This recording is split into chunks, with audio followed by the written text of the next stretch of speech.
Assalamualaikum warahmatullahi wabarakatuh. Selamat pagi menjelang siang kepada teman-teman semuanya. Apa kabar teman-teman semuanya? Saya doakan mudah-mudahan kegiatan teman-teman sekalian semuanya pada hari ini itu mendapatkan keberkahan di sisi Allah Subhanahu wa taala. Nah, pada kesempatan kali ini saya akan berbagi tentang indahnya merajut ukhuwah di dalam Islam. Ya. Jadi kalau kita melihat suatu desa, suatu kampung atau suatu negeri, jika seandainya penduduk-penduduknya itu semuanya menjalin ukhuwah, ya, menjalin rasa persaudaraan, alangkah indahnya ya kehidupan itu. Akan tetapi sebaliknya, ya, jika suatu negeri, suatu kampung, suatu desa itu tidak merajut ukhuwah, tidak menjalin persaudaraan, maka akan hancur suatu negeri itu, ya. Semuanya diawali dengan rasa saling kebencian, ya. Nah, teman-teman yang dirahmati Allah Subhanahu wa taala, jadi video ini saya buat sebenarnya berkaitan dengan orang-orang yang mungkin selama ini punya masalah dalam persaudaraan, ya, atau ada hubungan yang tidak baik dengan tetangga, atau misalnya juga hubungan yang tidak baik dengan sesama jamaah satu tempat ibadah atau satu masjid, tapi mungkin hubungannya tidak baik gitu. Nah, bagaimana hukum daripada memutuskan ukhuwah ini, nanti kita lihat. Oke, kita lanjutkan ya. Yang pertama sekali, bahwa di dalam agama kita, agama Islam, bahwasanya Allah memerintahkan kita untuk merajut ukhuwah, atau di dalam bahasa Al-Quran dalam surat Al-Hujurat ayat 10, ayat 15, Al-Hujurat ayat 15, bahwa sesama muslim itu bersaudara. Innamal mu'minuna ikhwatun. Jadi sesama muslim itu bersaudara dimanapun dia berada, ya, selama dia mengucapkan kalimat yang satu, la ilaha illallah, dimanapun dia berada, mau di Indonesia, mau di Malaysia, mau di Timur Tengah, di Eropa, di Amerika, Australia, dan sebagainya, tetap selama dia mengucapkan kalimat syahadat, dia adalah saudara kita. Innamal mu'minuna ikhwatun. Nah, teman-teman sekalian, kemudian ada hadis Rasul yang diriwayatkan oleh Imam Bukhari dan Imam Muslim, bahwasanya kalau seseorang belum mencintai saudaranya, itu sebenarnya pada dasarnya belum beriman itu, ya, pada dasarnya belum beriman.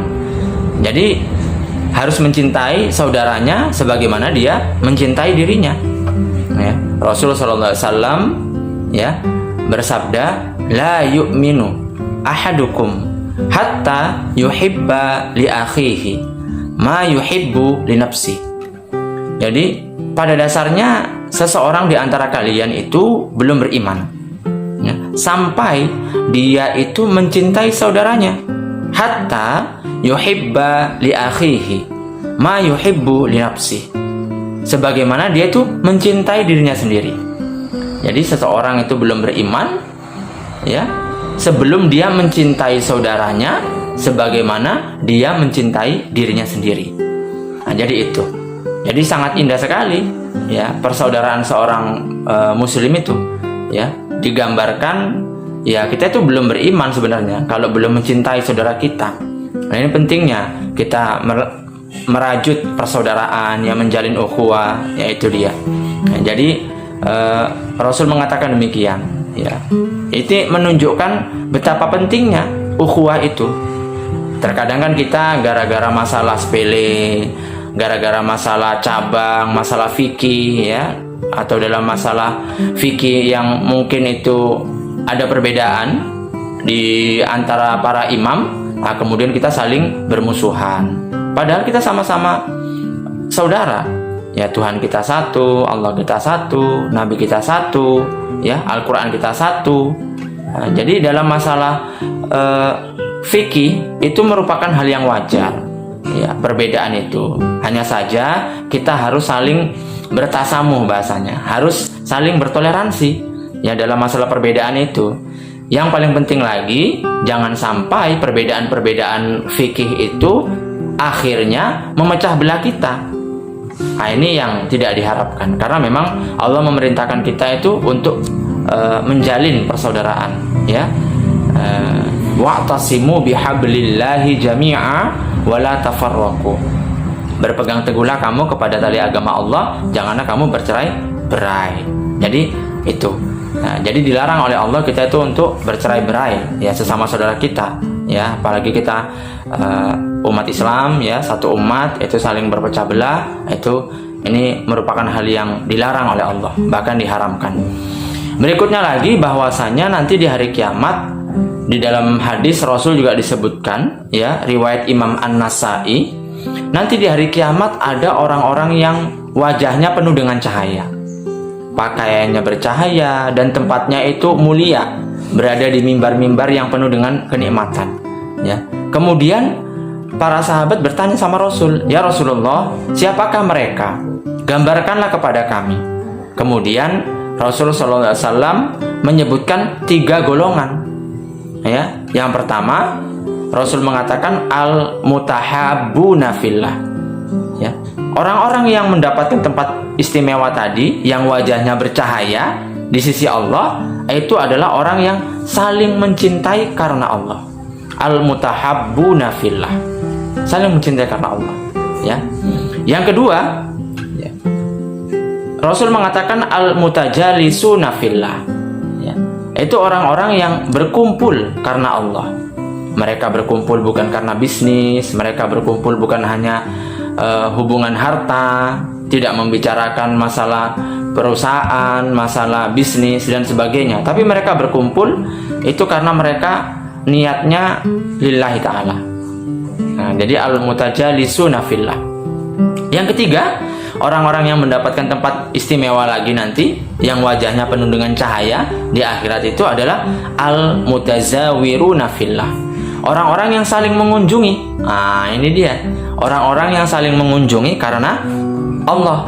Nah, itu sangat perlu kita tekankan di sini, ya, menjaga silaturahmi, menjaga silaturahim, menjaga sila ukhuwah, ya. Nah, ini harus kita jaga, agar kita mendapatkan tempat yang mulia di sisi Allah, ya. Saling mengunjungi karena Allah, al-mutazawiruna fillah.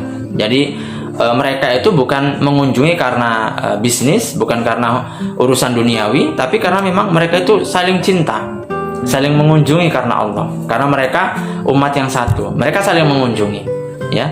Jadi ada 3 kelompok, ya, tadi yang mendapatkan tempat istimewa, wajahnya bercahaya, ya. Al-mutahabbuna fillah, saling mencintai karena Allah. Al-mutajalisuna fillah, berkumpul karena Allah. Al-mutazawiruna fillah, yaitu saling mengunjungi karena Allah. Jadi ini semuanya dasar-dasar tentang betapa pentingnya menjaga ukhuwah, ya. Baik di dalam Al-Quran ataupun hadis Rasul telah dijelaskan, ya, kita sebagai umat muslim, umat yang satu, harus menjaga ukhuwah, menjaga persaudaraan, sila ukhuwah. Kalau silaturahim itu kan ada hubungan rahim, adik dengan kakak, hubungan abang dengan adik kandung, ya, bibi dengan paman, dengan uwa dan sebagainya, yang itu ada hubungan darah. Silaturahim, ya, ada hubungan darah. Nah, silaturahmi. Cuman kan biasa kita di Indonesia kan mengucapkan silaturahmi atau silaturahim, ya. Ya, kepada siapapun saudara kita silaturahmi. Padahal sebenarnya yang lebih cocok itu adalah sila ukhuwah. Nah, cuman saja kita sebagai umat Indonesia, orang Islam Indonesia, itu sudah biasa ya menyebutkan silaturahmi. Padahal sebenarnya yang cocok adalah sila ukhuwah. Kalau silaturahim atau silaturahmi itu ada hubungan rahim, ada hubungan darah sebenarnya. Nah, kemudian yang terakhir, bagaimana ancamannya atau bagaimana bahayanya jika kita tidak merajut ukhuwah? Bagaimana jika kita itu memutuskan hubungan ukhuwah, persaudaraan? Nah, itu. Jadi Rasul juga mengatakan, ya, nanti kalau orang-orang yang memutuskan persaudaraan itu bisa tidak dikabulkan doanya oleh Allah. Jadi kalau doa kita selama ini tidak dikabulkan oleh Allah, kita harus pikir-pikir juga itu. Harus kita introspeksi, apa yang menjadi kesalahan kita, menjadi penyebab kita. Kenapa kok doa kita itu belum terkabul? Nah, mungkin salah satunya adalah hubungan kita dengan tetangga, hubungan kita dengan saudara kita itu ada bermasalah. Ya. Rasul Shallallahu Alaihi Wasallam pernah menyampaikan, tidaklah seorang Muslim ya berdoa kepada Allah selama tidak mengandung dosa dan memutuskan silaturahmi, tidak memutuskan silaturahim, melainkan Allah akan segera mengabulkan doanya.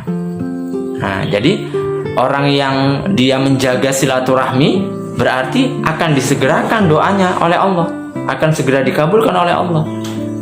Akan tetapi sebaliknya, ada orang yang tidak menjaga silaturahmi, tidak menjaga sila ukhuwah, tidak menjaga persaudaraan. Berarti dari hadis ini Rasul mengatakan doanya tidak dikabulkan oleh Allah. Kalaupun dikabulkan mungkin lama sekali ya baru dikabulkan.